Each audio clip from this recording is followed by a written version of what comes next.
I used to believe our marriage was perfect, or at least as perfect as I thought a marriage could be. We weren't without our flaws, of course. We had disagreements about the small things, like whether to spend weekends relaxing at home or socializing with friends, but those arguments always seemed to fade quickly. James and I had a rhythm, a way of smoothing things over and finding our way back to each other. It felt natural, even comforting, to know that we could face life's challenges together. After 12 years of marriage, I saw us as a team, unshakable and strong.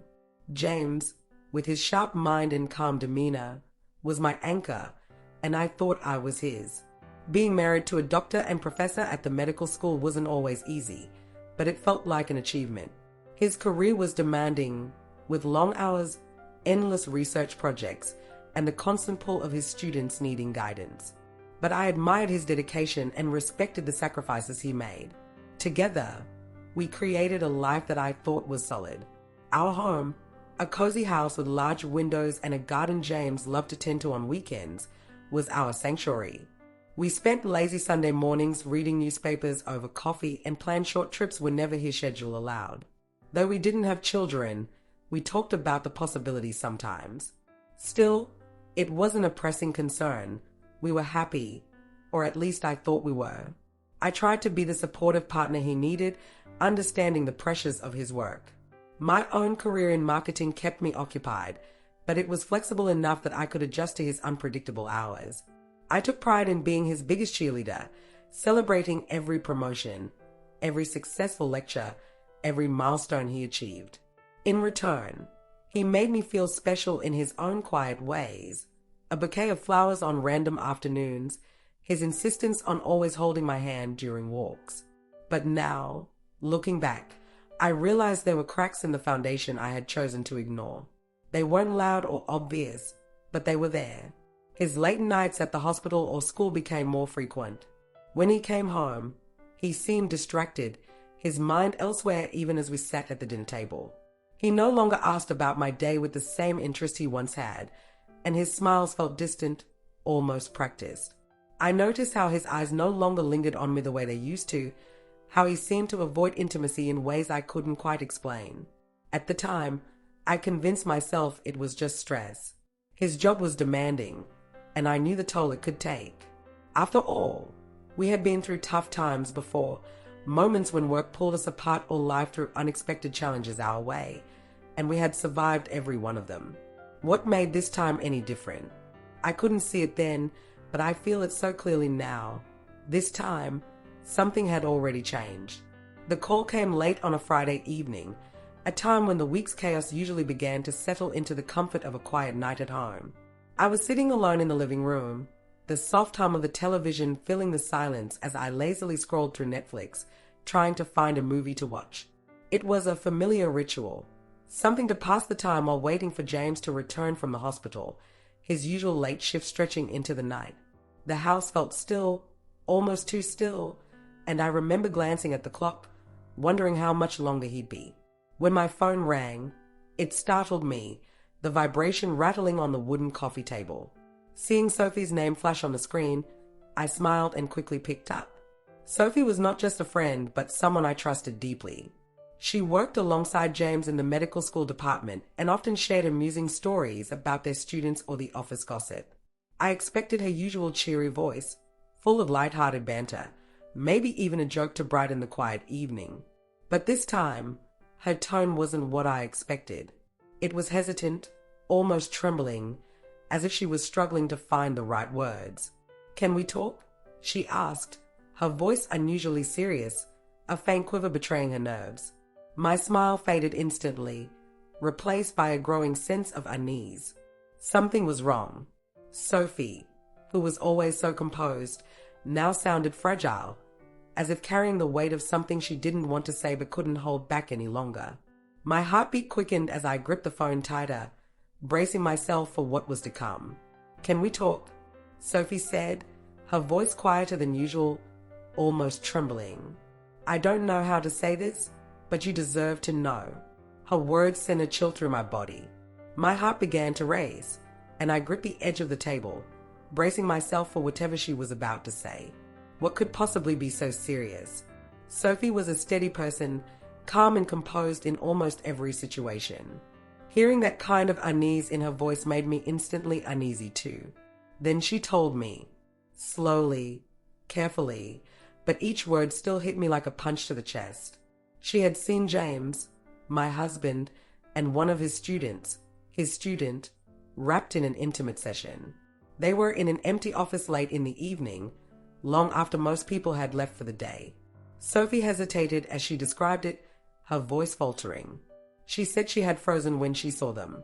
For a moment, she thought she was imagining things, but there they were, so lost in each other they didn't even notice her standing just a few feet away. I didn't want to believe it myself, Sophie said softly, her words tinged with regret. And I didn't want to hurt you. But I also couldn't let this go, not without telling you. I sat there in silence, unable to form a single word. Then my phone vibrated. I looked down to see a photo Sophie had just sent me. My hand shook as I tapped it open, dread filling every part of me. The picture wasn't blurry or distant. It was clear. Too clear. James stood there, his arms around a young woman, holding her as if she were the most precious thing in the world. Her head was tilted against his chest, and though I couldn't see their faces in full detail, the closeness between them said everything. Their body language was soft, intimate, and unguarded, like they were the only two people in the world. My breath caught in my throat. I could feel my chest tighten as if all the air had been sucked out of the room. I didn't feel angry at first, though that would have made more sense. Instead, I felt numb, disconnected. Disbelief washed over me in waves. This couldn't be happening. This couldn't be real. James, my James, the man I trusted more than anyone else in the world, could not have done this. But the image was right there, staring back at me, and no amount of disbelief could make it disappear. He came home later that night, carrying his usual black briefcase in one hand and shrugging off his coat with the other. His face wore the same tired expression I had seen so many times before, the kind that spoke of long hours at work and endless responsibilities. He dropped his keys onto the entryway table with a familiar clink and let out a deep sigh, as if the weight of the day had followed him home. I sat at the kitchen table, my hands trembling slightly as I clutched my phone. The screen was still lit with the photo. That photo. My heart raced, but I kept my eyes fixed on the table in front of me. The faint scent of his cologne mixed with the aroma of the untouched dinner I had prepared earlier. He stepped into the kitchen, pausing for a moment when he noticed the silence. "Hi, Henny," he said, his voice soft, almost too casual, as he leaned down and placed a kiss on my forehead. It was a familiar gesture, one he had done countless times before, but tonight it felt different. It felt foreign. His touch, once comforting, now felt sharp and wrong. It was like acid searing my skin, leaving an invisible burn that seeped into my chest.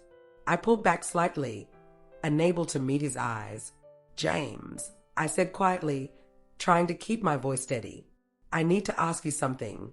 He paused, sensing the weight in my tone. His brows knitted together in confusion. Or was it guilt? I couldn't tell anymore. Slowly, I slid my phone across the table, the screen glowing with the image that had been haunting me. His face shifted the moment he saw it.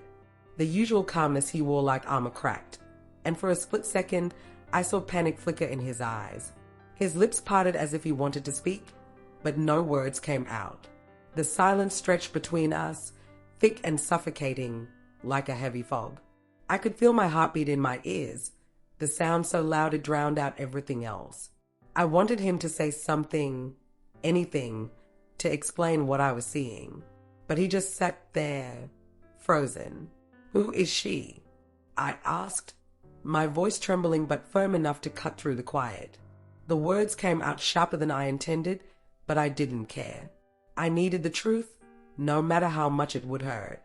At first, he denied it, shaking his head quickly. "It's nothing," he said, his voice low and defensive. "You're misunderstanding this. It's not what it looks like." His words tumbled out, hurried and unconvincing, as if he was trying to put out a fire before it spread. But I didn't back down. "Don't lie to me, James. I said, my eyes fixed on his. I deserve the truth. When he realized I wouldn't look away, wouldn't let him dodge the question, he crumbled. His shoulders slumped, and the fight left his eyes. He looked smaller somehow, as if the weight of his confession had already started to crush him. I have feelings for her, he said, his voice barely above a whisper. The words hit me like a blow, each one carving into me. Her name is Elena. She's one of my students. He couldn't meet my gaze, his eyes focused somewhere on the table, as though looking at me would make it all too real. I felt the air leave my lungs, and for a moment, I thought I might break. But I didn't. I held myself together, clinging to the edge of the table like it was the only thing keeping me upright. He continued, stumbling over his words. It hasn't gone further than that. I swear, it was just a moment, an emotional connection that got out of hand. That's all. It wasn't an affair, he insisted, his voice rising slightly as if he thought volume could make his words more believable. I never cheated on you. But his words felt hollow, like an empty echo in a cavern. The betrayal wasn't in whether he had crossed a physical line. It was in the intimacy he had shared with someone else. It was in the feelings he had given to her, feelings that should have been mine and mine alone. That night, I couldn't sleep no matter how hard I tried. Every time I closed my eyes, the image of the photo flashed in my mind. The way James held her, the quiet intimacy in their posture. His confession echoed in my head, playing on repeat, leaving me with a hollow ache in my chest. I stared at the ceiling, my thoughts spinning out of control, and the question kept surfacing. Why her? Unable to resist the urge to know more, I reached for my laptop and opened it quietly in the dark. My fingers hovered over the keyboard for a moment before I typed her name into the search bar. The results came up almost instantly. There she was, Elena. Her profile picture was bright and polished, her smile radiant, as if she had nothing to hide. She was stunning, of course. Her dark, wavy hair framed her face perfectly, cascading over her shoulders like it belonged in a shampoo commercial. Her eyes sparkled with confidence in every photo. And her smile, it wasn't just pretty, it was magnetic. She exuded a kind of youthful charm that felt effortless, something I hadn't seen in myself for years. My own reflection in the screen looked pale and tired by comparison, a sharp reminder of how much time had changed me. Her post told the story of someone exceptional. She wasn't just beautiful, she was accomplished. Post after post showcased her awards, certificates, and recognition in the medical field. Pictures of her in scrubs, volunteering at clinics, and giving presentations flooded her timeline. She had an air of ambition and drive, the same qualities James always admired in people.